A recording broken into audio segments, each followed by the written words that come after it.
नमस्कार। बिहार विधानसभा चुनाव नजदीक है, लेकिन इस बार चुनाव सिर्फ वोटिंग तक सीमित नहीं रहने वाला। मतदाता सूची को लेकर एक बड़ा कदम उठाया गया है, जिसमें सियासी हलचल तेज कर दी है।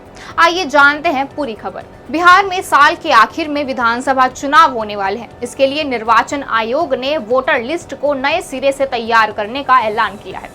अब सभी मतदाताओं को एक गणना फॉर्म भरना होगा और 2003 के बाद रजिस्टर्ड लोगों को अपनी नागरिकता साबित करने के लिए दस्तावेज देने होंगे। चुनाव आयोग के मुताबिक यह विशेष गहन पुनरीक्षण सिर्फ बिहार ही नहीं बल्कि पूरे देश के राज्यों और केंद्र शासित प्रदेशों में होगा। बिहार में ये प्रक्रिया 25 जून से शुरू हुई है और 30 सितंबर तक चलेगी। संविधान का अनुच्छेद 324 वन निर्वाचन आयोग को वोटर लिस्ट तैयार करने और नियंत्रित करने का अधिकार देता है। जन प्रतिनिधित्व अधिनियम और मतदाता पंजीकरण नियमों के तहत आयोग गहन या संक्षिप्त पुनरीक्षण कर सकता है। गहन पुनरीक्षण में वोटर लिस्ट नए सिरे से बनती है, जबकि संक्षिप्त पुनरीक्षण में सिर्फ संशोधन होता है।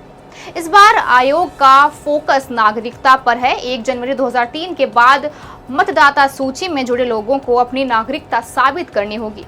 पासपोर्ट, जन्म प्रमाण पत्र, SC/SC सर्टिफिकेट जैसे दस्तावेज या 2003 तक माता पिता का नाम वोटर लिस्ट में होना भी पर्याप्त सबूत बन सकता है। हालांकि विपक्ष ने इसे लेकर गंभीर आरोप लगाए हैं। ममता बनर्जी ने इसे NRC से ज्यादा खतरनाक बताया और कहा कि इससे वोटरों को उनके मताधिकार से वंचित किया जा सकता है। कांग्रेस ने भी कहा कि मतदाता सूची को दुरुस्त करना जरूरी है, लेकिन यह तरीका बीमारी से भी बदतर इलाज है। फिलहाल चुनाव आयोग ने साफ कर दिया है कि यह कदम केवल मतदाता सूची को शुद्ध रखने के लिए है, लेकिन सियासी संग्राम और चिंता अभी थमी नहीं है।